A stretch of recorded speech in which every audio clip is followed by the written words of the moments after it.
দেখছেন কলকাতা টিভি, ভাস্বতী রয়েছে আপনাদের সঙ্গে। শুরু করছি 4:04। শুভেন্দু অধিকারীর রাজভবন মামলা, রাজ্যপালের সঙ্গে সাক্ষাৎ করতে পারবেন শুভেন্দু।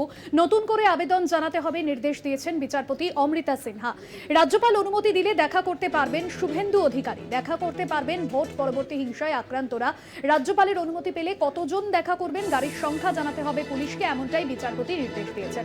গতকাল আমরা দেখেছিলাম যে কলকাতা হাইকোর্টের যেরকম দ্বারস্থ হয়েছিলেন আজই শুভেন্দু অধিকারী, এবং গতকাল যে ঘটনা ঘটেছিল অর্থাৎ রাজভবনে শুভেন্দু অধিকারী এবং তার সঙ্গে যারা ছিলেন আক্রান্ত বিজেপি কর্মী সমর্থকরা ভোট পরবর্তী হিংসার জেরে, এবং ঘরছাড়া ছিলেন যে সমস্ত বিজেপি কর্মী সমর্থকরা, মোট 400 জন বিজেপি কর্মী সমর্থকদের নিয়ে রাজভবনের দ্বারস্থ হতে চেয়েছিলেন শুভেন্দু অধিকারী, কিন্তু পুলিশ তাদেরকে আটকে দেয়, এমনটাই অভিযোগ করেছিলেন শুভেন্দু অধিকারী। এবং দীর্ঘক্ষণ তাকে গাড়ির মধ্যে অপেক্ষাও করতে হয়, তারপর পুলিশের সঙ্গে বচসা বাধে শুভেন্দু অধিকারীর। এবার এই পরিপ্রেক্ষিতেই শুভেন্দু অধিকারী আজ রাজভবনের যে ঘটনা গতকালের, সেই পরিপ্রেক্ষিতে তিনি হাইকোর্টের দ্বারস্থ হন। রাজ্যপালের সঙ্গে সাক্ষাৎ করতে পারবেন শুভেন্দু অধিকারী, এমনটাই কলকাতা হাইকোর্টের বিচারপতি যেমনটা তিনি জানিয়েছেন। তবে গাড়ির সংখ্যা জানাতে হবে পুলিশকে, এমনটাই বিচারপতি জানিয়েছেন। আপনাদের আরো একবার জানাবো, শুভেন্দু অধিকারীর রাজভবন মামলা, রাজ্যপালের সঙ্গে সাক্ষাৎ করতে পারবেন শুভেন্দু অধিকারী, এবং পাশাপাশি যে গাড়ির সংখ্যা অর্থাৎ যতজন যাবেন তার সঙ্গে এবং গাড়ির সংখ্যা জানাতে হবে, এমনটাই নির্দেশ দিয়েছেন বিচারপতি। নতুন করে আবেদন জানাতে হবে, এমনটাও বলেছেন বিচারপতি।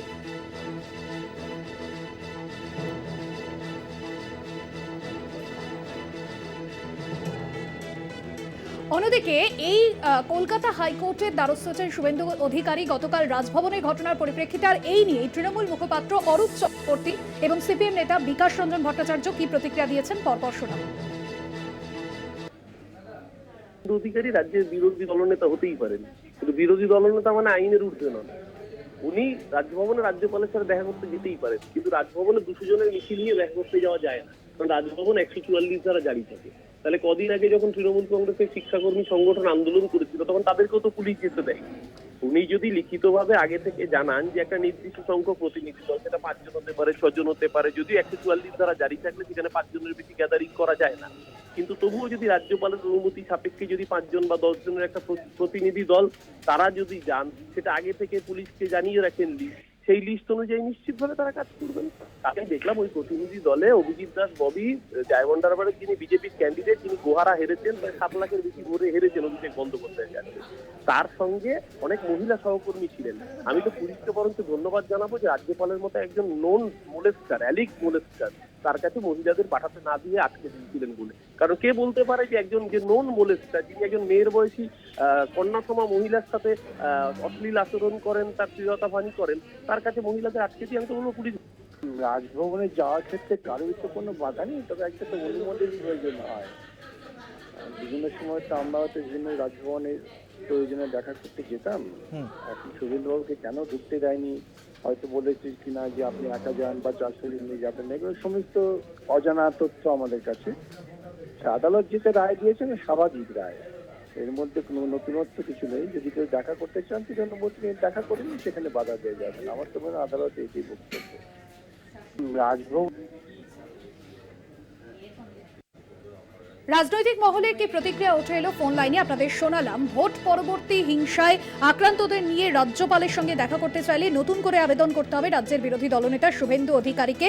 যদি রাজভবন অনুমতি দেয় তবেই সেখানে যেতে পারবেন শুভেন্দু অধিকারী সহ আক্রান্তরা, এমনটাই জানিয়েছেন কলকাতা হাইকোর্টের বিচারপতি অমৃতা সিনহা। এবং পাশাপাশি এমনটাও জানানো হয়েছে যে রাজভবনে যখন রাজ্যপালের সঙ্গে সাক্ষাৎ করতে যাবেন শুভেন্দু অধিকারী, কতজন তার সঙ্গে যাবেন অর্থাৎ বিজেপি কর্মী সমর্থক যারা ভোট পরবর্তী হিংসায় আক্রান্ত এবং ঘর ছাড়া, পাশাপাশি কতগুলি গাড়ি থাকবে সেই সংখ্যা জানাতে হবে পুলিশকে, এমনটাই জানানো হয়েছে বিচারপতির তরফে।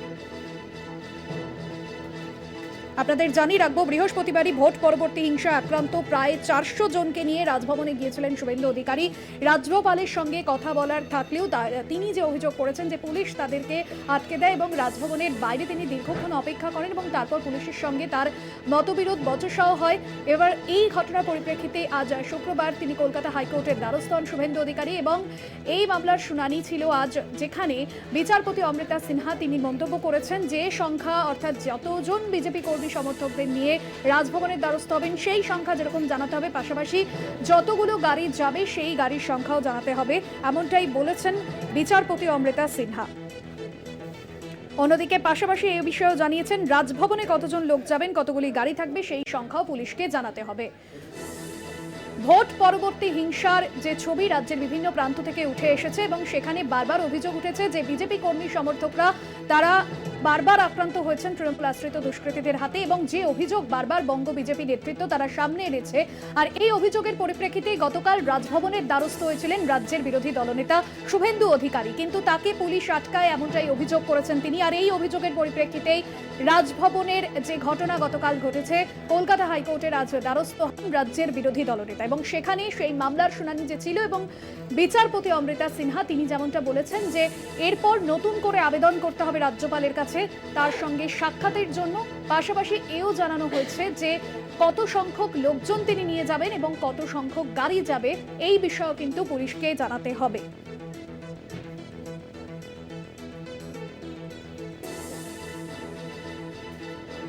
অন্যদিকে এ বিষয়ে বিজেপি নেতা রাহুল সিনহা ফোন লাইনে কি প্রতিক্রিয়া দিয়েছেন শুনুন।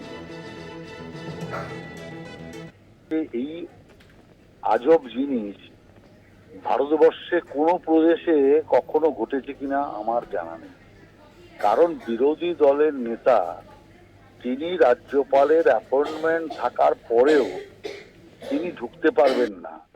এই গায়ের জোরি ছাড়া আর কি আছে? গণতন্ত্রের চরম অপমান বলে আমি মনে করি।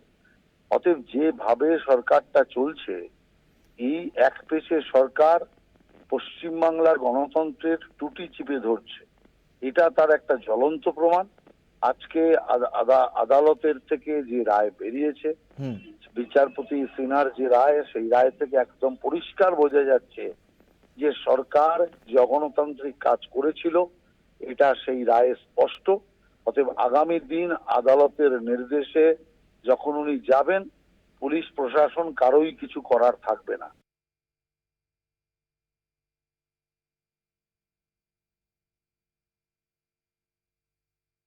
যে ঘটনা ঘটেছে রাজ্যের বিভিন্ন প্রান্তে তা ভয়াবহ। আক্রান্তদের কথা আমি শুনেছি। রাজ্যপাল হিসেবে নিরপেক্ষ থাকতে চাই, রাজ্য সরকারের কাছে রিপোর্টও চেয়েছি, রাজ্যের বক্তব্য শোনার পর আমার মতামত জানাবো, এমনটাই মন্তব্য করেছেন রাজ্যপাল সিভি আনন্দ বোস। অর্থাৎ ভোট পরবর্তী যে হিংসার ছবি রাজ্যের বিভিন্ন প্রান্ত থেকে উঠে এসেছে সেই হিংসা ভয়াবহ, এমনটাই বলেছেন রাজ্যপাল। পাশাপাশি আক্রান্তদের কথা আমি শুনেছি এমনও জানিয়েছেন রাজ্যপাল সিভি আনন্দ বোস। রাজ্যপাল হিসেবে নিরপেক্ষ থাকতে চাই এমনটাও জানান তিনি। রাজ্য সরকারের কাছে রিপোর্ট চেয়েছি, রাজ্যের বক্তব্য শোনার পর আমার মতামত জানাবো, এমনটাই মন্তব্য রাজ্যপাল সিভি আনন্দ বোসের। কি বলেছেন রাজ্যপাল শোনাবো আপনাদের। I have heard the victims. That is one version of the story. As a governor, I would like to be fair in my approaches and comments. Let me also listen to what government has to say. I have asked for a report. I'll give them a few more hours. After listening to the government side, then I will give you my considered opinion today. You are most welcome to the Rajbhavan in the evening. So this is a democratic country and people have got the right to vote, but this kind of thing which you witnessed, what do you see, how do you condemn this? In one word, I will say shocking.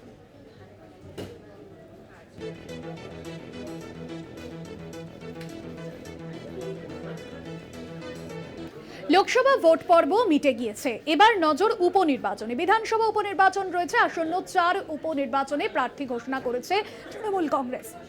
রায়গঞ্জে তৃণমূল প্রার্থী কৃষ্ণ কল্যাণী, রানাঘাট দক্ষিণে তৃণমূল প্রার্থী মুকুটমণি অধিকারী এবং মানিকতলায় তৃণমূল প্রার্থী সুপ্তি পান্ডে, বাগদায় তৃণমূল প্রার্থী মধুপর্ণা ঠাকুর। কৃষ্ণ কল্যাণী এবং মুকুটমণি অধিকারী লোকসভা নির্বাচনে তারা ভোট ছিলেন, কিন্তু দুজনেই লোকসভা নির্বাচনে হেরে যান। তবে দলের তরফে কিন্তু তাদের উপরেই আস্থা রাখা হয়েছে। অন্যদিকে প্রয়াত সাধন পান্ডে স্ত্রী সুপ্তি পান্ডে, তাকে যেরকম ইতিমধ্যে লোকসভা নির্বাচন কেটে যাওয়ার পর বিধানসভা যে উপনির্বাচন হয়েছে সেখানে প্রার্থী করা হয়েছে মমতা বলা ঠাকুর। বাগদা যে বিধানসভা কেন্দ্র রয়েছে, মমতা বলা ঠাকুরের মেয়ে মধুপর্ণা ঠাকুরকে সেখানে প্রার্থী করা হয়েছে এবং বাগদার উপনির্বাচনে ঠাকুর বাড়ির উপরেই ভরসা রেখেছে তৃণমূল কংগ্রেস।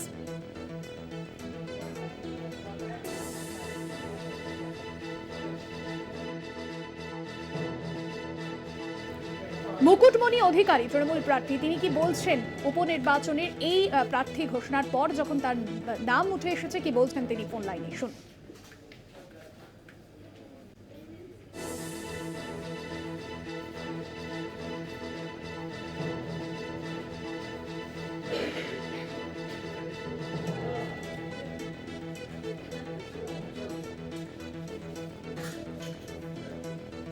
আমি অত্যন্ত আশাবাদী যে সমস্ত কর্মী সমর্থকরা এবং নিচু স্তরের নেতৃত্বরা আমরা একসাথে এই লড়াইয়ে নামব এবং জয় ছিনিয়ে আনব। এটা অত্যন্ত ক্লিয়ার হয়ে গেছে যে সাধারণ মানুষ এবং সমস্ত স্তরের মানুষ আমাদেরকে ভোট দিয়েছেন, কিন্তু আমরা আমাদের নিজস্ব ভোট ব্যাংকে অনেক জায়গাতেই, বেশিরভাগ জায়গাতেই ভোট বাক্সে কনভার্ট করতে পারিনি, এবং যে নিজেদের মধ্যে যে কমিউনিকেশনের গ্যাপ যেটা তৈরি হয়েছিল সেই জিনিসটা আমরা এবার মিটিয়ে এবারের ভোটে ভালো রেজাল্ট করব।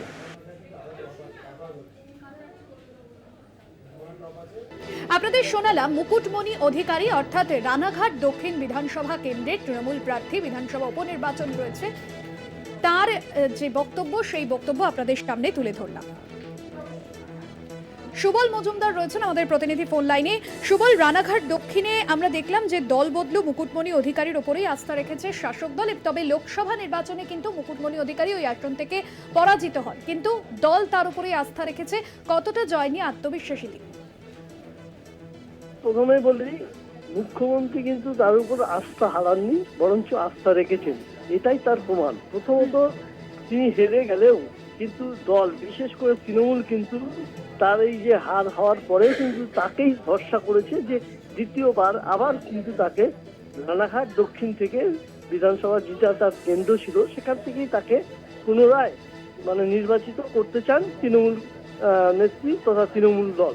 এবং যেটা মুকুটমণিও বলেছেন যে তিনি যেভাবে মানুষের কাছে সাড়া পেয়েছিলেন, হয়তো কোথাও সমন্বয়ের অভাব ছিল, কোথাও কোনো একটু ঠিক মতন তৃণমূলের বিভিন্ন স্তরের সঙ্গে হয়তো তার কোথাও সমন্বয় হয়নি, বা এই কারণেই হয়তো তিনি হেরেছেন। তবে এবার তিনি আশাবাদী সবাই একসাথে একসঙ্গে মিলে ঝাঁপিয়ে পড়বে।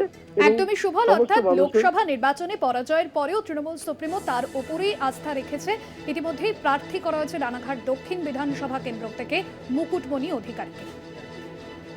পাশাপাশি রায়গঞ্জের দিকেও নজর রাখা যাক। রায়গঞ্জের তৃণমূল প্রার্থী কৃষ্ণ কল্যাণী, রানাঘাট দক্ষিণে তৃণমূল প্রার্থী মুকুটমণি অধিকারী এবং মানিকতলায় তৃণমূল প্রার্থী রয়েছেন শক্তি পাণ্ডে। তবে রায়গঞ্জের যে বিষয়, সেখানে আবারও টিকিট দেওয়া হয়েছে কৃষ্ণ কল্যাণীকে। গত বিধানসভা নির্বাচনে ওই কেন্দ্র থেকে তিনি বিজেপির টিকিটেই লড়েছিলেন নির্বাচনে, তবে পরবর্তীতে তিনি তৃণমূলে যোগদান করেন। তবে লোকসভা নির্বাচনে তাকে প্রার্থী করা হলেও কিন্তু তিনি পরাজিত হন। বিধানসভা উপনির্বাচনে কৃষ্ণ কল্যাণীকে আবারও প্রার্থী করা হচ্ছে। রায়গঞ্জ বিধানসভা যে উপনির্বাচন রয়েছে, তিনি ঠিক কি জানিয়েছেন আপনাদের শোনায়। নির্বাচন আলাদা দিক দেখে হয়, বিধানসভা আলাদা হয়। নিশ্চিত এবার আমাদের রাজ্যে আমাদের সরকার রয়েছে। আজকে এখানের থেকে যদি তৃণমূল কংগ্রেস জয়ী হয়, তাহলে সে সরকার দলে সামিল হবে আর এখানে উন্নয়ন হবে। আর যদি এখানে বিজেপি যদি জেতে, তাহলে তো তারা সরকারে সামিল হতে পারবে না, তারা বিরোধী দলে হবে। এবার নিশ্চিত এই কথাটা রায়গঞ্জবাসী মনে করবেন। আজকে রায়গঞ্জবাসীর স্বার্থে আমি বলছি, আজকে যেটা আমি বলেছিলাম রায়গঞ্জ বারসই ব্রিজের কথা, সেটাও আমাদের স্যাংশন হয়ে আছে। শুধু বিহার থেকে একটা এনওসি যদি আসে, তাহলে সেই ব্রিজটাও হবে। আর সেই ব্রিজটা যদি হয়ে যায়, তাহলে রায়গঞ্জবাসীর অর্থনৈতিক দিক থেকে অনেকটা লাভবান হবে। আগামী 10ই জুলাই বাগদা বিধানসভা কেন্দ্র উপনির্বাচন রয়েছে। বাগদা উপনির্বাচনে তৃণমূল প্রার্থী মধুপর্ণা ঠাকুর, মমতা বলা ঠাকুরের মেয়ে মধুপর্ণা, গত মাসেই ঠাকুর বাড়িতে অনশন করেছিলেন। মধুপর্ণা বড়মার ঘর তালাবন্ধ করে দেওয়ার প্রতিবাদেই তিনি অনশন করেছিলেন এবং সেই ছবিও আমরা দেখেছিলাম। প্রতিবাদ বিক্ষোভ করেছিলেন মমতা বলা ঠাকুর। তার মেয়ে মধুপর্ণা ঠাকুরকেই কিন্তু এবার প্রার্থী করা হয়েছে, কারণ বাগদার বিধায়ক বিশ্বজিৎ দাস তিনি লোকসভা নির্বাচনে লড়ার জন্য ওই আসন ত্যাগ করেন এবং তারপরেই সেখানে ভোটাভুটির প্রয়োজন হয়। আগামী 10ই জুলাই সেখানে উপনির্বাচন রয়েছে। মধুপর্ণা ঠাকুর তিনি ঠিক কি বলছেন প্রার্থী হিসেবে তার নাম উঠে আসার পর, শুনুন। আমাদের সিএম যে মাননীয় সিএমকে আমি ধন্যবাদ জানাই যে আমাদের আবার সুযোগ দিয়েছে যে মতুয়াদের পুরো বাগদা যত লোক আছে লোকদের জন্য আমরা উন্নয়ন করতে পারি, সেজন্য আমি ওনাকে ধন্যবাদ জানাই। এবার সিটটা যদি আমরা জিতে আসি তাহলে মতুয়াদের জন্য পুরো বাগদা যত লোকতন্ত্রদের জন্য আমরা সব কিছু করতে পারবো, সেটা আমাদের চেষ্টাই আছে। আজকেই নাম মানে অ্যানাউন্স হয়েছে, তারপরেই মার কাছে ফোন আসছে যে নাকি আমার নাম অ্যানাউন্স করেছে, এটা আর কি পেজে যখন। না না, ওটা তো একদম ফ্যামিলি ম্যাটার, আর এটা হচ্ছে একদম পলিটিক্যাল ম্যাটার। ওটা ফ্যামিলি ম্যাটার, আমাদের ঘর থেকে তাড়িয়ে দিয়েছিল বিজেপিরা পাওয়ার ইউজ করে, সেটা আলাদা ম্যাটার। এটা ওর সাথে এটার কোনো লিঙ্ক নেই, এর কোনো রিলেশন নেই। আপনাকে যে কেন্দ্র থেকে প্রার্থী করা হচ্ছে এই লোকসভা নির্বাচনে, সেই কেন্দ্রে বিশ্বজিৎ দাস কিন্তু 20,000 ভোটে পিছিয়েছে। এখানে লড়াইটা কঠিন তো হবে, লড়াই তো যখন রয়েছে, হার জিত তো লেগেই আছে। আমরা যতদূর চেষ্টা কি আমরা এটা সিটটা আমরা মানে জিতে আসি, মানে বন্দ্যোপাধ্যায় হাতে আমরা দিয়ে দিই, এটা ইচ্ছা মানে পুরো মেকআপ আমরা করতে চাই, কভারটা আমরা করে নেবো ওটা পুরো। দুষ্টু গরুর চেয়ে শূন্য গোয়াল অনেক ভালো। ভোটে দলের বিশ্বাসঘাতকদের সম্পর্কে তৃণমূলের সাংসদ অরূপ চক্রবর্তীর এই মন্তব্যে শোরগোল।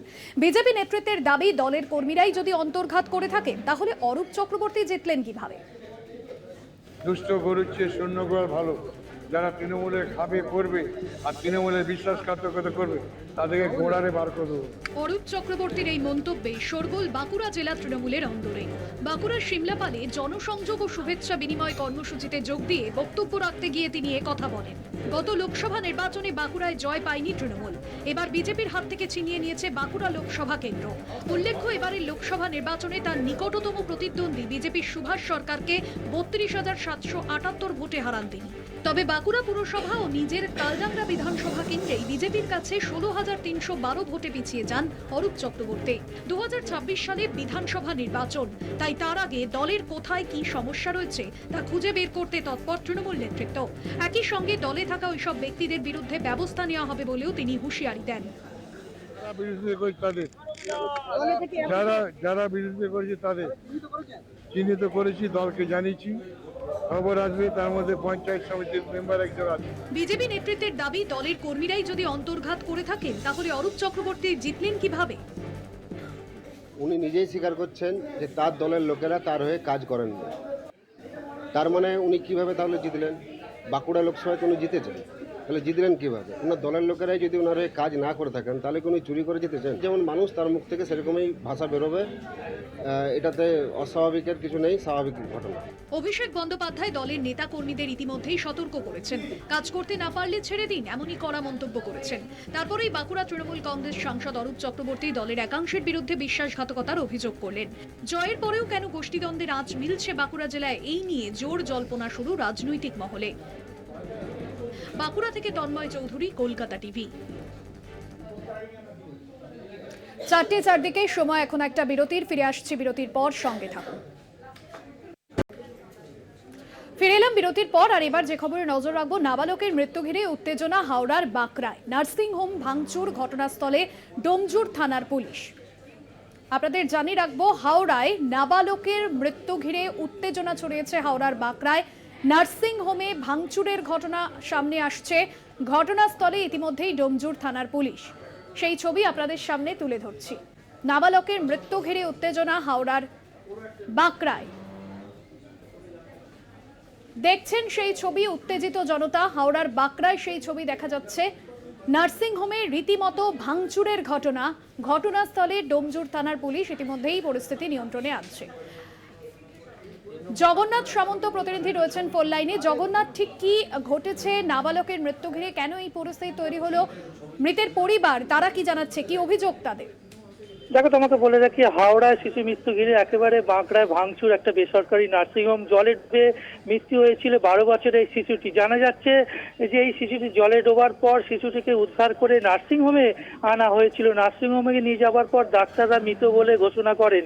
এরপর এই শিশুটিকে বাড়িতে নিয়ে গেলে হঠাৎ করে দেখা যায় মুখ থেকে জল বেরিয়ে নড়ে চড়ে ওঠে। তারপরে আবার ওই নার্সিংহোমে স্থানীয় মানুষজন ফের আবার ওই নার্সিংহোমে নিয়ে যায় এবং চিকিৎসকরা আবার জানায় কিশোরের শিশুটির মৃত্যু হয়েছে এবং মৃত্যুর খবর যখন পরিজনদের জানায় এবং আত্মীয় পরিজনদের জানায়, সঙ্গে সঙ্গে উত্তেজিত হয়ে পড়ে এবং তুমি দেখতে পারে ব্যাপক ভাঙচুর করা হচ্ছে একেবারে। কেননা প্রথমে যখন নিয়ে যাওয়া হয়েছিল জলে ডোবার পর হাসপাতালে, তখন ভালো করে চিকিৎসা না করেই, ভালো করে অবজারভার না করেই কেন শিশুটিকে ছেড়ে দেওয়া হলো মৃত্যু বলে, এবং পরবর্তীকালে আবার যখন বাড়িতে নড়ে চড়ে মুখ থেকে জল বেরোবার সময় শিশুটি একটু নড়ে ওঠে, যখন প্রাণীর দেখতে পায় পরিজনরা যে বেঁচে আছে, সেই জন্য আবার নার্সিংহোমে নিয়ে যায়।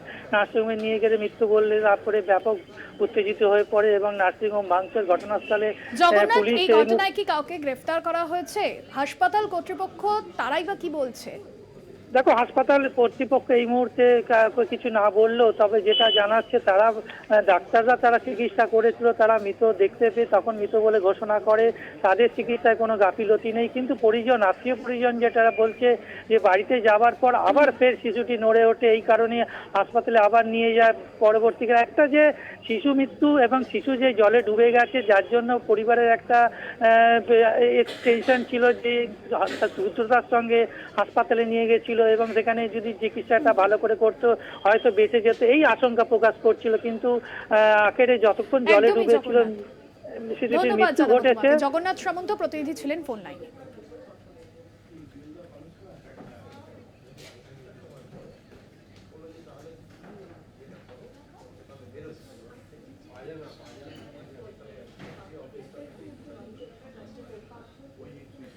রাজ্যে ভোট পরবর্তী হিংসা অব্যাহত। 2 মেদিনীপুর এবং নদিয়ায় তৃণমূল বিজেপি সংঘর্ষের খবর। নদিয়ায় বিজয় মিছিলে তৃণমূলের গোষ্ঠী কোন্দলের অভিযোগ।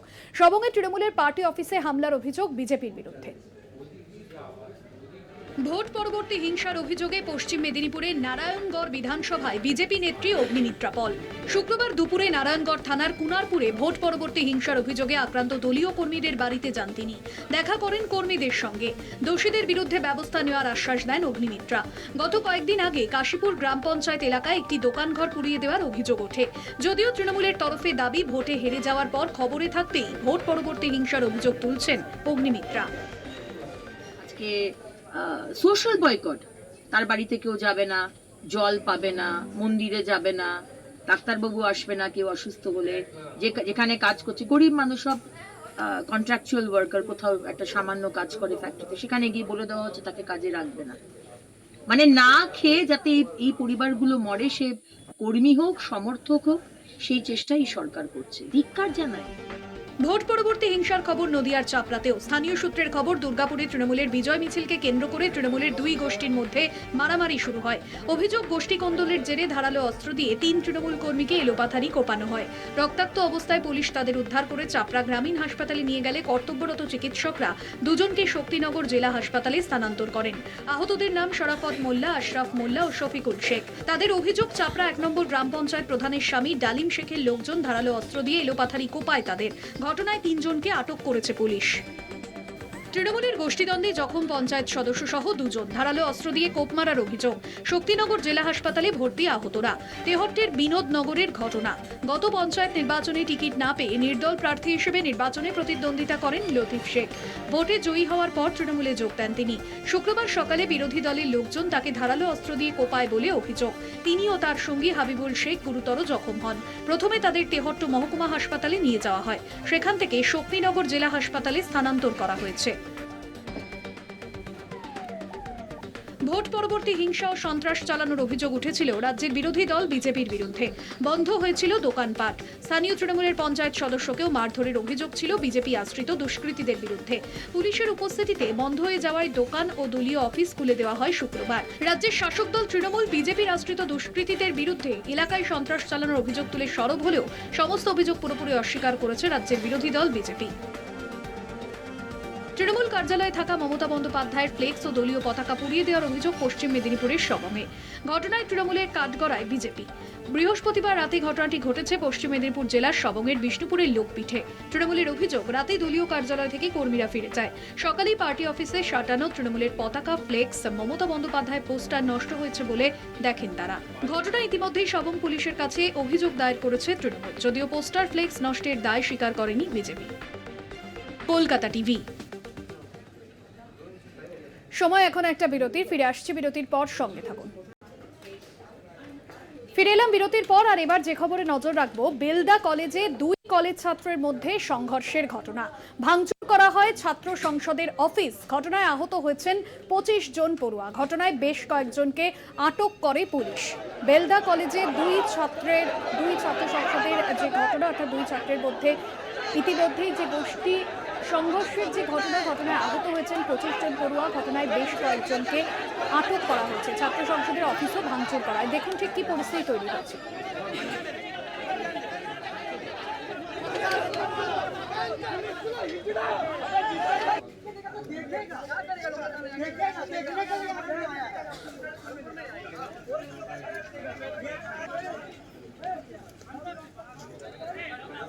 আপনাদের সামনে তুলে ধরলাম দুই কলেজ ছাত্রের মধ্যে যে সংঘর্ষের ঘটনায় 25 জন পড়ুয়া আহত হয়েছেন এবং ছাত্র সংসদের অফিসে ভাঙচুর চালানো হয়। ঘটনায় বেশ কয়েকজনকে আটক করেছে পুলিশ এবং পরিস্থিতি নিয়ন্ত্রণে ঘটনাস্থলে পুলিশ যায়। বেলদা কলেজে দুই কলেজ ছাত্রের মধ্যে সংঘর্ষ, অর্থাৎ দুই গোষ্ঠীর মধ্যেই সংঘর্ষ, এমনটাই জানা যাচ্ছে।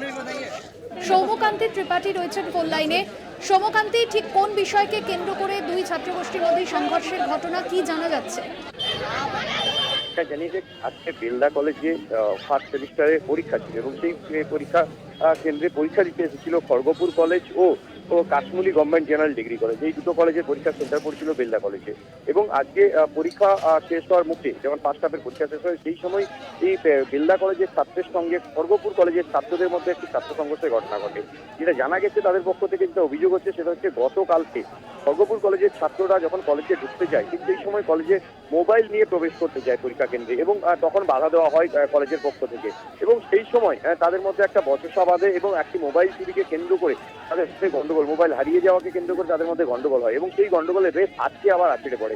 আজকে যখন পরীক্ষা শেষ হয় ঠিক সেই সময় খড়গপুর কলেজের ছাত্রী যারা পরীক্ষার্থীরা পরীক্ষা দিয়ে বেরোচ্ছিল, তাদের সঙ্গে বেলদা কলেজের ছাত্রছাত্রীদের মধ্যে কথা কাটাকাটি হয় এবং তারপর সেই কথা কাটাকাটির পরে তাদের মধ্যে মারামারি শুরু হয় এবং খড়গপুর কলেজের ছাত্রছাত্রীরা যারা পরীক্ষার্থীরা ছিল তারা গিয়ে তৃণমূল ছাত্র পরিষদ পরিচালিত যে ছাত্র সংসদের অফিস ঘর রয়েছে সেই অফিস ঘর পুরোপুরি ভেঙে তছনছ করে দেয়। সেখানে থাকা সমস্ত ব্যানার ছেড়ে দেয়, মমতা বন্দ্যোপাধ্যায়ের যে ছবি ছিল সেগুলোকে ছেড়ে ফেলে দেয় এবং সেখানে সমস্ত কিছু ভাঙচুর করে দেয় পুরো অফিসটাকে এবং কলেজের বিভিন্ন জায়গায় ভাঙচুর চালায় এই খড়গপুর কলেজের ছাত্রছাত্রীরা এবং তারপর পাল্টা তাদের উপরও হামলা চালানো হয় বেলদা কলেজের ছাত্রছাত্রীদের পক্ষ থেকে বলে অভিযোগ এবং দুপক্ষের মধ্যে একটা সংঘর্ষের পরিস্থিতি তৈরি হয়। বেশ কয়েকজন আহত হয় ঘটনায় এবং কারো মাথা ফেটে যায়, কারো বা হাত ভেঙে যায়। কলেজ কর্তৃপক্ষ কি বলছে এখনো পর্যন্ত এই বিষয়ে? ঘটনার খবর পেয়ে, কলেজের পক্ষ থেকে ঘটনার খবর পেয়ে ঘটনাস্থলে বিশাল পুলিশ বাহিনী এসে পৌঁছে আশেপাশে দাঁতন থানা, বেলদা থানা, কেশিয়ারি থানার থেকে পুলিশ আধিকারিকরা এবং এসডিপিও বেলদা নেতৃত্বে বিশাল পুলিশ বাহিনী কলেজে এই মুহূর্তে কলেজের বিশাল পুলিশ বাহিনী মোতায়েন করে দেওয়া হয়েছে এবং এই মুহূর্তে পরিস্থিতি নিয়ন্ত্রণে। আহতদের বেলদা হাসপাতালে নিয়ে যাওয়া হয়েছে এবং কলেজ কর্তৃপক্ষের পক্ষ থেকে বলা হয়েছে যারা যারা দোষী তাদের বিরুদ্ধে ব্যবস্থা নেওয়া হবে এবং বেশ কিছু জায়গাতে যে সমস্ত ছাত্রদের বিরুদ্ধে মারধরে এবং কলেজের সম্পত্তি ভাঙচুরের অভিযোগ রয়েছে সে বিষয়ে সুনির্দিষ্ট ডিসিপ্লিনারি এই কমিটির কাছে, বিদ্যাসাগর বিশ্ববিদ্যালয় ডিসিপ্লিনারি কমিটির কাছে সমস্ত বিষয় তুলে ধরা হবে এবং তারাই সিদ্ধান্ত নেবে এদের বিরুদ্ধে কি ব্যবস্থা নেওয়া হবে। একদমই ধন্যবাদ জানাবো। সৌম্যকান্তি ত্রিপাঠী প্রতিনিধি ছিলেন ফোন লাইনে। বেলদা কলেজে দুই কলেজের যে গোষ্ঠী, সেই গোষ্ঠীর মধ্যে সংঘর্ষের ঘটনা এবং 25 জন আহত হয়েছেন। ঘটনায় বেশ কয়েকজনকে আটক করেছে পুলিশ। ছাত্র সংসদের অফিসও ভাঙচুর চালানো হয়।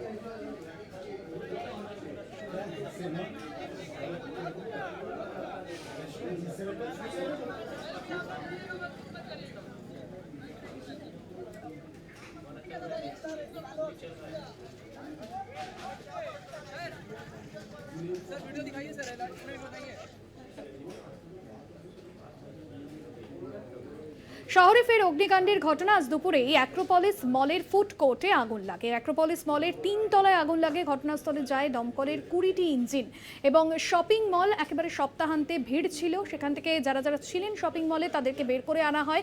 হাইড্রোলিক ল্যাডার ব্যবহার করা হয় এবং মলের মধ্যে কেউ আটকে নেই এমনটাই কিন্তু জানানো হয়েছে। তবে যে ছবি আমরা দেখেছিলাম যে আজ দুপুরেই সপ্তাহান্তে সেখানে মলে গিয়েছিলেন অনেকেই, তবে সেখানে যেহেতু গুরুত্বপূর্ণ বেশ কিছু অফিস রয়েছে তার জন্য বেশ কিছু মানুষজন সেখানকে থেকে নিরাপদে নিয়ে আসা হয়। হাইড্রোলিক ল্যাডার ব্যবহার করা হয়, তবে মলের মধ্যে কেউ নেই এমনটাই জানিয়েছেন দমকল মন্ত্রী সুজিত বসু। ঘটনাস্থলে দমকলের 20টি ইঞ্জিন গিয়ে আগুন নিয়ন্ত্রণে আনার চেষ্টা করে। শাশ্বতী রায় আমাদের প্রতিনিধি রয়েছেন ফোন লাইনে। শাশ্বতী, ঘটনাস্থলে যায় আজকে দমকলের 20টি ইঞ্জিন এবং আগুন এই মুহূর্তে সম্পূর্ণ নিয়ন্ত্রণে, স্বাভাবিক হয়েছে পরিস্থিতি?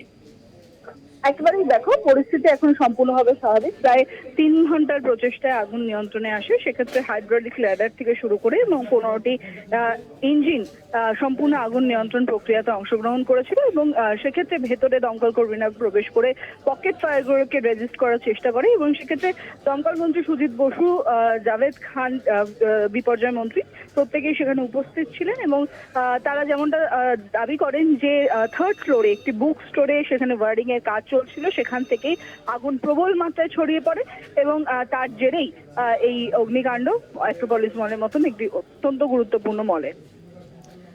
একদমই, ধন্যবাদ জানাবো শাশ্বতী। অ্যাক্রোপলিস মলে একাধিক দোকান এবং একাধিক গুরুত্বপূর্ণ অফিস রয়েছে এবং সেই সময়ে কিন্তু এই আগুন লাগার মতো যে ঘটনা ঘটে, মূলত 4র্থ তলায় আগুন লাগে ফুড কোর্ট এবং বুক স্টোর যেখানে রয়েছে। তবে মলের মধ্যে কেউ আটকে ছিল না, এমনটাই কিন্তু দমকল মন্ত্রী তিনি জানিয়েছেন।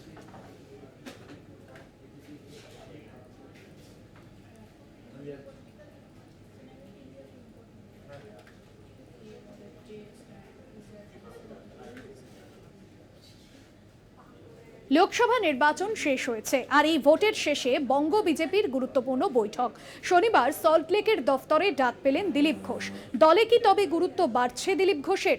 দল নিয়ে আগেই ক্ষোভ প্রকাশ করেছেন দিলীপ ঘোষ। আমরা দেখেছিলাম লোকসভা নির্বাচনে বর্ধমান দুর্গাপুরের প্রার্থী করা হয়েছিল দিলীপ ঘোষকে এবং তিনি তৃণমূলের প্রার্থী কীর্তি আজাদের কাছে হেরে যান এবং তারপর পরাজিত হওয়ার পর দলের বিরুদ্ধে কিন্তু তিনি একাধিকবার ক্ষোভ প্রকাশ করেন, যেখানে তিনি বলেছিলেন যে তার আগের আসন মেদিনীপুর, সেখান থেকে তাকে প্ল্যানিং করে সরানো হয়েছে এবং একাধিক বিভিন্ন মন্তব্য করতে শোনা যায় দলের একাংশের বিরুদ্ধে দিলীপ ঘোষকে।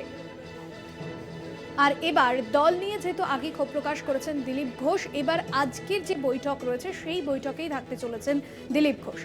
দেবাশিস সেনগুপ্ত আমাদের প্রতিনিধি রয়েছেন ফোন লাইনে। দেবাশিস দা, সেই জায়গায় দাঁড়িয়ে দলে কি আবারও গুরুত্ব বাড়তে চলেছে দিলীপ ঘোষের? কারণ আমরা দেখেছিলাম লোকসভা নির্বাচনে বর্ধমান দুর্গাপুর আসন থেকে পরাজয়ের পর তিনি দলের বিরুদ্ধে বারবার সোচ্চার হয়েছিলেন।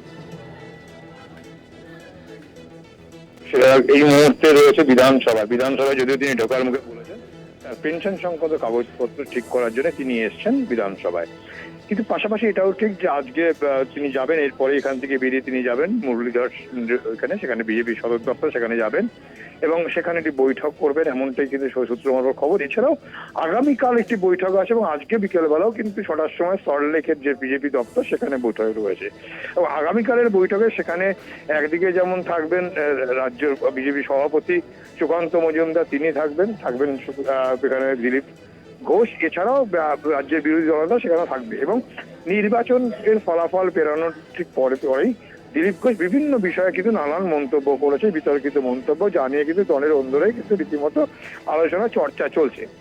এটা ঠিক যে 2019 সালে লোকসভা নির্বাচনে দিলীপ ঘোষের হাত ধরে বিজেপি কিন্তু ভালো ফল করেছিল বাংলায় এবং সেইখানে বঙ্গ বিজেপিতে প্রায় 18টা আসন দেওয়ার পরে দেখা যায় পরবর্তীকালে এবারের যে নির্বাচন, সেই নির্বাচনে বিজেপির সেখানে কেন্দ্রীয় নেতৃত্ব বারবার করে 35টি আসনের লক্ষ্যমাত্রা বেঁধে ধরলেন। প্রধানমন্ত্রী তিনি নিজে এসে বললেন যে এবার সারা ভারতবর্ষে পশ্চিমবঙ্গে ভালো ফল হবে। সেই জায়গায় দাঁড়িয়ে গত 2019 লোকসভা নির্বাচনের যা ফল তার থেকেও অনেকটা কমে গেছে বিজেপি এবং সেই নিয়ে চুলচেরা বিশ্লেষণে তাদের বৈঠকে ডাকা হয়েছে, এমনটাই কিন্তু সূত্র খবর। কিন্তু পাশাপাশি এটাও ঘটনা যে যেভাবে দিলীপ ঘোষকে তার কেন্দ্র মেদিনীপুর কেন্দ্র যেখান থেকে জিতেছিলেন সেখান থেকে সরিয়ে নতুন একটি কেন্দ্র বর্ধমান দুর্গাপুরে নিয়ে আসা, তা ক্ষোভ থাকলেও তিনি প্রকাশ করেননি, কিন্তু ফলাফল বেরানোর ঠিক পরেই কিন্তু বিভিন্নভাবে তিনি মন্তব্য করেন। তিনি সাংগঠনিকভাবে একটা জায়গা তিনি তৈরি করে রেখেছিলেন এবং তারপরে রাজ্য বিজেপির মধ্যে যে দ্বন্দ্ব, সেই নতুন এবং পুরনো দ্বন্দ্ব, সেই দ্বন্দ্ব রয়ে গিয়েছে।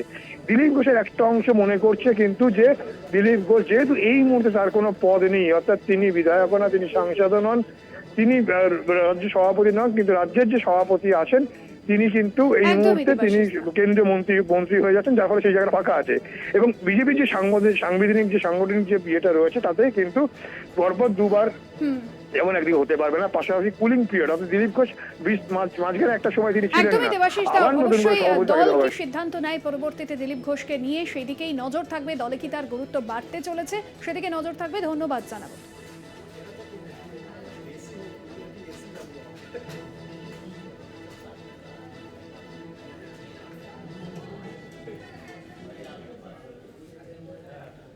নজর রাখবো অন্যান্য খবরের দিকে। সিকিমের দিকে নজর রাখতে হচ্ছে, কারণ সিকিমে প্রাকৃতিক দুর্যোগে বিধ্বস্ত পরিস্থিতি, বৃষ্টিতে ফুসছে তিস্তা নদী, আশঙ্কায় তিস্তা নদী পাড়ের বাসিন্দারা। মালবাজারের টোটগাঁও এলাকাতে তিস্তার জল ঢুকেছে এবং তিস্তা ছাড়াও ডুয়ার্সের একাধিক নদীর জলস্তর বেড়েছে এমনটি কিন্তু জানা যাচ্ছে। এবং গত বছর যে পরিস্থিতি তৈরি হয়েছিল উত্তর সিকিমে, সেই পরিস্থিতি কি আবার তৈরি হতে চলেছে এমনটাই কিন্তু আশঙ্কার প্রহর গুনছেন তিস্তা নদী পাড়ের বাসিন্দারা।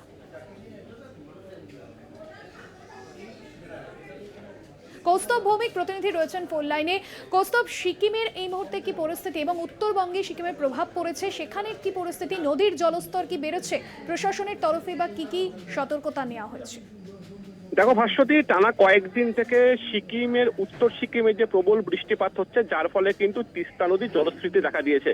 আর এর প্রভাব সরাসরি এসে পড়েছে উত্তরবঙ্গে। তুমি জানো যে তিস্তা নদীর গতিপথ, সেই গতিপথে যে উত্তরবঙ্গের যে সমস্ত জলপাইগুড়ি এলাকাগুলি রয়েছে, সেখানে কিন্তু একই রকম পরিস্থিতি, কার্যত একটা বন্যা পরিস্থিতি দেখা যাচ্ছে। তিস্তা নদীর ক্রমশ কিন্তু জলস্তর বৃদ্ধি পাচ্ছে। আমরা দেখতে পেলাম যে মাল মহকুমা টোটগাঁও এলাকার থেকে শুরু করে মাল মহকুমা ক্রান্তি চ্যাংমারি এলাকাতেও কিন্তু একই রকম ভাবে সাধারণ মানুষের ঘর বাইরে জল ঢুকতে শুরু করেছে। তো যেটা হয়েছিল গত বছর, যেটা 4 অক্টোবর আমরা দেখেছিলাম যে উত্তর সিকিমে যে লোনা হ্রদ ফেটে একটা সিকিমে প্রাকৃতিক বিপর্যয় দেখা দিয়েছিল, কার্যত কিন্তু সেই স্মৃতি উস্কে দিচ্ছে এবারের এই ঘটনায়। তবে প্রশাসনের তরফ থেকে সমস্ত রকম ব্যবস্থা রাখা হয়েছে এবং ইতিমধ্যে আমরা দেখতে পেলাম যে সমস্ত এলাকা জলমগ্ন হয়েছে, অর্থাৎ যে এলাকাগুলোতে জল ঢুকেছে সেখানকার মানুষজনকে কিন্তু তাদেরকে নিরাপদ দূরত্বে সরিয়ে নেওয়ার ব্যবস্থা করা হচ্ছে। পাশাপাশি যেহেতু বৃষ্টি কিন্তু এখনো চলছে, কাজে জলের স্তর অনেকটা বাড়তে পারে। তোমাকে বলে রাখবো, আজ যে গাজলডোবা ব্যারেজ, সেই গাজলডোবা তিস্তা ব্যারেজ থেকে কিন্তু 1555 কিউমেক জল ছাড়া হয়েছে। অর্থাৎ বৃষ্টি যত বাড়ছে, নদীর জল যতটা বাড়ছে, সেই ব্যারেজের উপরে চাপ পড়ছে এবং সেখান থেকে জল ছাড়া হচ্ছে ধীরে ধীরে। কাজেই এই জল ছাড়ার পরিমাণ যদি বাড়ে তবে কিন্তু বন্যা পরিস্থিতি হতে পারে, এমনটা কিন্তু আশঙ্কা করা যাচ্ছে। তবে প্রশাসনের তরফ থেকে যে সময় বন্যা মোকাবেলা করার জন্য এবং বন্যা হয়ে গেলে সেই এলাকাকে ঠিকঠাকভাবে সেই এলাকার মানুষজনকে দূরে সরিয়ে আনার জন্য যে সমস্ত ব্যবস্থা রাখা দরকার সেগুলো রাখা হয়েছে। সেখানে কিন্তু নৌকা সব ব্যবস্থা রাখা হয়েছে। তবে এখনো পর্যন্ত বলা যেতে পারে যে গত বছর যে পরিস্থিতি সৃষ্টি হয়েছিল সেরকমটা না হলেও কাছাকাছি কিন্তু যাচ্ছে। কারণ আমরা দেখতে পেলাম যে শুধুমাত্র জলপাইগুড়ি জেলাই নয়, কালিম্পং জেলার যে তিস্তা বাজার রয়েছে, সেই তিস্তা বাজারের একটি রাস্তা সম্পূর্ণভাবে জলের নিচে চলে গেছে, যেই রাস্তা কিন্তু কালিম্পং থেকে দার্জিলিং যাওয়ার রাস্তা। কাজেই তিস্তার নদী কিন্তু ক্রমশ তিস্তার নদীর জল ক্রমশ কিন্তু আশেপাশে এলাকায় ঢুকতে শুরু করেছে এবং যার ফলে কিন্তু এরকম পরিস্থিতি। সে জায়গায় গতবারের মতো পরিস্থিতি যদি তৈরি হয় উত্তর সিকিম, এবং যোগাযোগ ব্যবস্থাও বিচ্ছিন্ন হয়েছে 10 নম্বর জাতীয় সড়কে, যেখানে পরিষেবা একেবারে বন্ধ হয়ে গিয়েছে, উত্তরবঙ্গের পরিস্থিতি কতটা ভয়াবহ হতে পারে? দেখো, অনেকটাই ভয়াবহ হবে। কেননা এখনো পর্যন্ত যেটা খবর, তাতে যে বিভিন্ন রাস্তায় উত্তরবঙ্গেরও কিন্তু পাহাড়ি এলাকায় একটা ধসের খবর পাওয়া যাচ্ছে। কাজে রাস্তায় যখন ধস নামবে তখন যোগাযোগ ব্যবস্থাতে একটা যে প্রভাব ফেলবে, এটা কিন্তু বলার অপেক্ষা রাখে না। আমরা গত বছর দেখেছিলাম যখন 10 নম্বর জাতীয় সড়কে ধস নেমেছিল, তখন কিন্তু বিভিন্ন যে সমস্ত জরুরি পরিষেবা যে সমস্ত গাড়িগুলো ছিল সেগুলো কিন্তু অনেকটা ঘুরপথে যাতায়াত করতে হচ্ছিল এবং সেই ধস মেরামত করতে কিন্তু কার্যত চ্যালেঞ্জের মুখে পড়তে হয়েছিল প্রশাসনকে। আর এই বর্ষাকালে পাহাড়ি এলাকার ধস কিন্তু নতুন কিছু নয়। কাজেই ধস নেমে গেলে সেই রাস্তা দিয়ে যাতায়াত করার সমস্যা হবে। পাশাপাশি তোমাকে বলে রাখবো যে এই সমস্ত পর্যটকরা পাহাড়ে গিয়েছিলেন ঘুরতে, তাদের কিন্তু ফিরে আসতে সমস্যা হবে। তাই সব মিলে বলা যেতে পারে যে এই প্রাকৃতিক বিপর্যয়ে যখন সিকিমে কোন রকম বিপর্যয় ঘটে, সেই বিপর্যয়ের সরাসরি প্রভাব কিন্তু এসে পড়ে উত্তরবঙ্গে, অর্থাৎ জলপাইগুড়ি, শিলিগুড়ি এই সমস্ত এলাকাতেই। কাজেই আবার যদি বৃষ্টি বাড়তে থাকে সিকিমে, উত্তর সিকিমে যদি বৃষ্টি হয়, তবে কিন্তু একটা বন্যা পরিস্থিতি কিন্তু ভয়ঙ্কর রূপ নিতে পারে। একদমই কৌস্তব, সে জায়গায় প্রশাসনের তরফে যাতে এই পরিস্থিতি না তৈরি হয় কি সতর্কতা নেওয়া হচ্ছে আগে থেকে? দেখো, প্রশাসনের তরফ থেকে প্রথমে যেটা করা হচ্ছে, যেটা আমাকে বললাম, যে নদীর তীরবর্তী এলাকায় যে সমস্ত এলাকায় দেখা যায় যে যেখানে বৃষ্টির জল ঢুকে যায়, বন্যার জল, নদীর জল ঢুকে যায়, সেই সমস্ত এলাকা থেকে মানুষকে সরিয়ে নেওয়া। জানাবো কৌস্তব ভৌমিক আমাদের প্রতিনিধি ছিলেন ফোন লাইনে।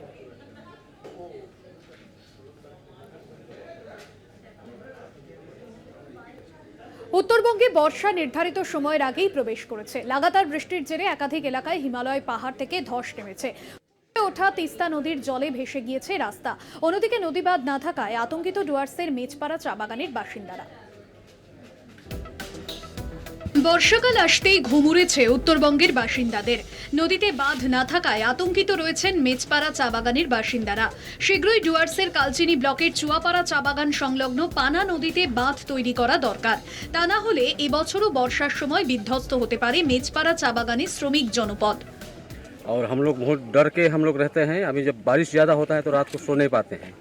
और अभी आप देखे हैं जो इससे कुछ मीटर तो बना हुआ है, लेकिन उसका आगे से पानी घुस जाएगा, इसीलिए ज़रूरी है इसको एकदम इमीडिएटली बनाने के लिए। जी बहुत सारे आए थे, एडीएम आए थे, बीडीओ साहब भी आए थे ना, सबको दिए है जानकारी, दिया सबको दिए है, सबको मालूम भी है, प्रशासन ने आके देखा भी है। প্রশাসনের তরফে জানানো হয়েছে শীঘ্রই পানা নদীতে বাঁধ তৈরির কাজ শুরু হবে। শেষ হয়েছে পানা নদী পরিদর্শনের কাজ। বর্ষাকাল শুরু হয়ে যাচ্ছে, তো এবারে সেরকম হলে তো অনেক ঘর বাড়িগুলো লাস্ট টাইমে ডুবে গিয়েছিল, এবারও ডুববে। লগভগ 1300-1200 মিটারের কাজ আছে, সেটা হওয়া তাড়াতাড়ি হওয়া উচিত। সেটা নিয়ে আমি দেখতে আসছিলাম, এখানে এক্সিকিউটিভরাও আসছে, দেখেছি এক্সিকিউটিভরা, আমি ওনাদেরকেও বলেছি যত তাড়াতাড়ি হোক এখানে কাজ হওয়া উচিত, হ্যাঁ একদম ভালোভাবে কাজ হোক, সেটাও দেখার জন্য ডিপার্টমেন্টকে আমি এখনও বলেছি। গত বছর পানা নদীতে বাঁধ না থাকায় বন্যা পরিস্থিতি তৈরি হয়েছিল মেচপাড়া চা বাগানে। বাঁধ তৈরির কাজ শুরু হওয়ায় একদিকে খুশি বাসিন্দারা। তো আমরা ভীষণ খুশি এই জন্য যে ইরিগেশনের থেকে এই কাজটা হচ্ছে। ওয়ার্ক অর্ডার আমার কাছে চলে এসছে। গত 5 তারিখে আমাদের ওয়ার্ক অর্ডার আমরা পেয়েছি। অ্যাকচুয়ালি এই কাজটা অনেক আগেই হয়ে যাবার কথা ছিল, কিন্তু মাঝখানে ইলেকশন পড়ে গেল, আমাদের 2 মাসের মতো আমাদের এমসিসি পিরিয়ডে গেল। তো এখন খুব শিগগিরই কাজটা হবে। আমরা ভীষণ খুশি এবং স্থানীয় বাসিন্দারাও ভীষণ খুশি। গত বছরের পরিস্থিতি এড়াতে নদীর বাঁধের দাবি জানিয়েছিলেন বাসিন্দারা। সেই দাবি মেনে শুরু হয়েছে কাজ। তবে বাঁধ তৈরির সেই কাজ বর্ষার আগে শেষ হবে কিনা তা নিয়ে সংশয় তৈরি হয়েছে এলাকাবাসীর মনে। আলিপুরদুয়ার থেকে অজয় শাহর রিপোর্ট, কলকাতা টিভি। অন্যান্য খবর নিয়ে ফিরে আসছে বিরতির পর, সঙ্গে থাকুন। ফিরে এলাম বিরতির পর। কুয়েতে ভয়াবহ অগ্নিকাণ্ডে মৃত্যু হয়েছে বাংলা শ্রমিকের। পশ্চিম মেদিনীপুরের তুর্কা এলাকার বাসিন্দা দ্বারিকেশ পট্টনায়কের মৃত্যু। শুক্রবার ডিএনএ টেস্টের মাধ্যমে দেহ শনাক্ত করা হয়। 28 বছর ধরে কুয়েতে কর্মরত ছিলেন দ্বারিকেশ পট্টনায়ক। কুয়েতের অগ্নিকাণ্ডে মৃত বাংলার দ্বারিকেশ পট্টনায়ক। দাতন 2 নম্বর ব্লকের তুর্কা পঞ্চায়েতের খণ্ডরুয়ে থাকেন দ্বারিকেশ বাবুর পরিবার। বাড়িতে তার স্ত্রী এবং মেয়ে রয়েছে। সংবাদ মাধ্যমে কুয়েতের আবাসনে ভয়াবহ আগুনের খবর দেখে তাঁর বন্ধুদের সঙ্গে যোগাযোগ করেন দ্বারিকেশ বাবুর স্ত্রী। তাঁর বন্ধুরাই সংস্থার সঙ্গে যোগাযোগ করেন। সেখান থেকে দ্বারিকেশ বাবুর পরিবারের কাছে আসে মৃত্যুর দুঃসংবাদ। ওই 2:30টার দিকে দুপুরে তাদের যে কোম্পানিতে যে সার্ভিস করতেন জামাইবাবু, এনবিটিসি কুয়েতের কোম্পানি, ওখান থেকে HR যে আছেন কোম্পানির, উনি আমাদেরকে ফোন করে জানান যে মারা গেছেন আর কি। তো তারপরে আমরা জানতে খুঁজি যে কিভাবে কি হবে না হবে, তো ওনারা বললেন যে স্টেপ বাই স্টেপ আপনাদেরকে খবর দিয়ে দেওয়া হবে, ওই HR বলেন আর কি। না, সরকারিভাবে আমাদেরকে কেউ কোনো ফোনও করেনি, কোনো করেনি। ডিএনএ টেস্টের মাধ্যমে দ্বারিকেশ পট্টনায়কের মৃত্যু সম্পর্কে সুনিশ্চিত হয়ে তাঁর অফিসের তরফে যোগাযোগ করা হয় পরিবারের সঙ্গে। মৃত্যু সংবাদ পেয়ে দ্বারিকেশ বাবুর পরিবারের সঙ্গে দেখা করতে তাদের বাড়ি যান স্থানীয় পুলিশ ও প্রশাসন। রাজ্যের কাজের সুযোগ না থাকায় কুয়েত যেতে হয়েছিল দ্বারিকেশ পট্টনায়ককে।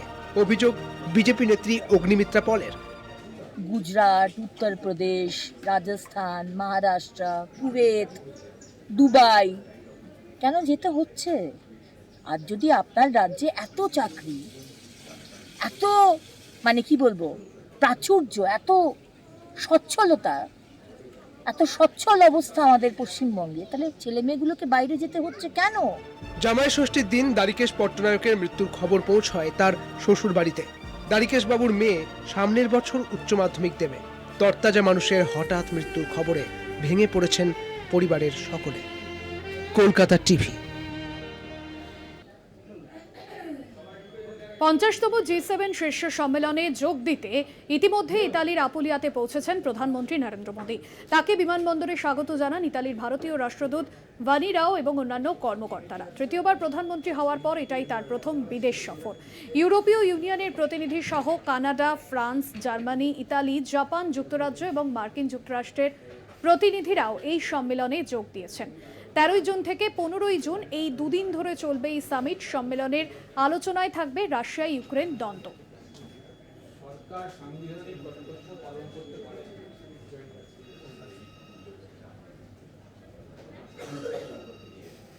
সাংবাদিকদের মুখোমুখি হয়েছেন রাজ্যপাল, সরাসরি নজর রাখা।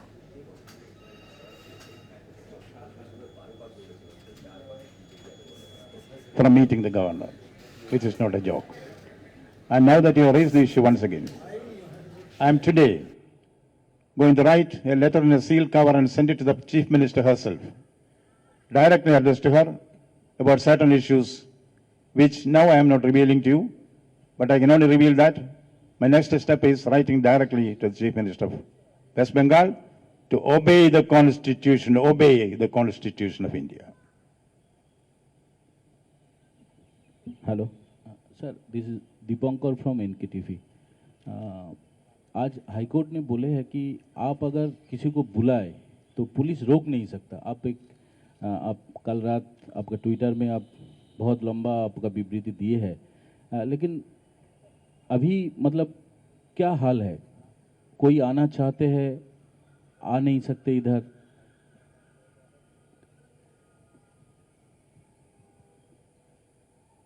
See, it is said, if the mountain does not come to Muhammad, Muhammad will go to the mountains. That is what happened today. Now, without me telling it, the court has said it.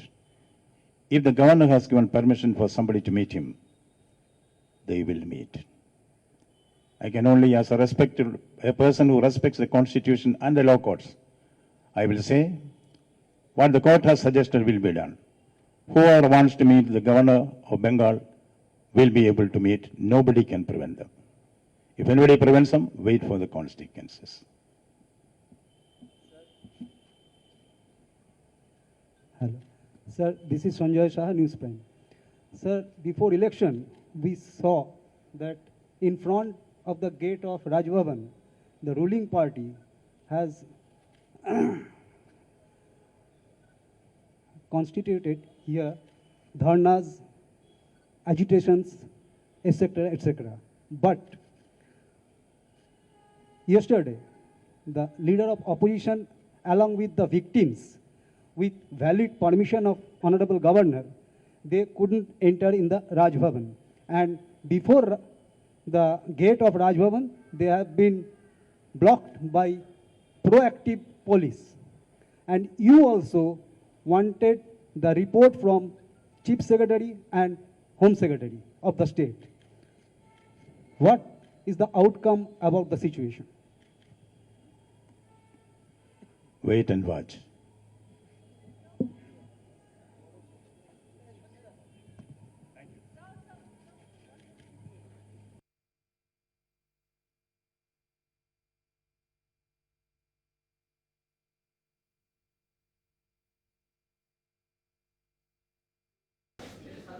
ফ্রান্সের প্রেসিডেন্টের সঙ্গে বৈঠক মোদির, social মিডিয়ায় ছবি post প্রধানমন্ত্রীর।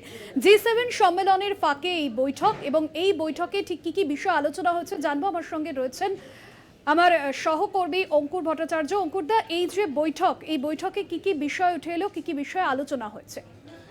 দেখো ভাস্বতী, দর্শকরা জানেন যে G7 এর বৈঠকের জন্য বৃহস্পতিবারই 24 ঘন্টার জন্য প্রধানমন্ত্রী নরেন্দ্র মোদী ইতালিতে গিয়েছেন। G7 এর বৈঠকে উপস্থিত রয়েছে যে দেশগুলি, তা হলো Italy, America, Canada, Britain, France, Germany এবং জাপান। এবং এই বৈঠকে ভারত আমন্ত্রিত সদস্য, এবং এখানে জাতীয় স্বার্থকে গুরুত্ব দেওয়ার পাশাপাশি আন্তর্জাতিক মানচিত্রে ভারতের জায়গাটা যাতে বড় হয়ে ওঠে, সেটাই মূলত প্রধান জায়গা। এখানে এই মুহূর্তে বিশ্ব মানচিত্রে যদি আমরা দেখি, একদিকে পশ্চিমী দুনিয়া, অন্যদিকে রাশিয়া এবং চীন, এই দুটি অক্ষশক্তি। ফলে এই দুটির মাঝখানে দাঁড়িয়ে ভারত এমন একটা দেশ যারা রাশিয়ার সঙ্গে আমেরিকার দর কষাকষিতে একটা গুরুত্বপূর্ণ ভূমিকা নিতে পারে। এই জায়গায় দাঁড়িয়ে এই প্রেক্ষাপটে এই G7 এর বৈঠক। সেখানেই সাইডলাইনে যে ভারতবর্ষের প্রধানমন্ত্রী নরেন্দ্র মোদী, তিনি ফ্রান্সের প্রেসিডেন্ট ইমানুয়েল ম্যাক্রনের সঙ্গে একটি বৈঠক করেছেন, যে বৈঠকের পর ফ্রান্সের প্রেসিডেন্টের সঙ্গে অত্যন্ত সদর্থক আলোচনা হয়েছে বলে জানিয়েছেন প্রধানমন্ত্রী। একই সঙ্গে জানিয়েছেন নিরাপত্তা, প্রতিরক্ষা আর্টিফিশিয়াল ইন্টেলিজেন্স, ব্লু ইকোনমি সহ বিবিধ বিষয়ে সদর্থক আলোচনা হয়েছে এবং তার পাশাপাশি যুবকদের মধ্যে, যুব প্রজন্মের মধ্যে গবেষণা সংক্রান্ত বিষয়ে উৎসাহ দেওয়ার পাশাপাশি আগামী মাসে যে প্যারিস অলিম্পিক শুরু হতে চলেছে সেই বিষয়েও শুভেচ্ছা জানিয়েছেন ফ্রান্সের প্রেসিডেন্ট ইমানুয়েল ম্যাক্রনকে প্রধানমন্ত্রী নরেন্দ্র মোদী। ফলে এর পাশাপাশি আর কোন কোন বিষয়ে আলোচনা হবে অন্যান্য যে দেশগুলি রয়েছে, সেক্ষেত্রে জো বাইডেনের সঙ্গে কোনো রকমভাবে আলোচনা আর হওয়ার সম্ভাবনা আছে কিনা, বা ইউক্রেন সংক্রান্ত সুইজারল্যান্ডে যে আরেকটি শান্তি বৈঠক হওয়ার প্রশ্ন রয়েছে সেই বিষয়ে প্রধানমন্ত্রী নরেন্দ্র মোদীর কী ভূমিকা থাকবে সেদির জন্য অবশ্যই আমাদের আর একটু অপেক্ষা করতে হবে। ভাস্বতী, একদমই ধন্যবাদ জানাবো অঙ্কুরদা। এবং যে বিষয় নিয়ে আমরা আলোচনা করছিলাম এবং এই যে বৈঠক, এই বৈঠকের ছবিও নরেন্দ্র মোদী তিনি পোস্ট করেছেন, সেই ছবিও আপনাদের সামনে তুলে ধরছি। সোশ্যাল মিডিয়ায় ছবি পোস্ট করেছেন প্রধানমন্ত্রী এবং কৃত্রিম বুদ্ধিমত্তা সহ একাধিক বিষয়ে এই বৈঠকে আলোচনা হয়েছে এমনটাই জানিয়েছেন প্রধানমন্ত্রী নরেন্দ্র মোদী এবং 1 বছরে 4 বার এই বৈঠক হয়েছে এমনটাও জানান মোদী।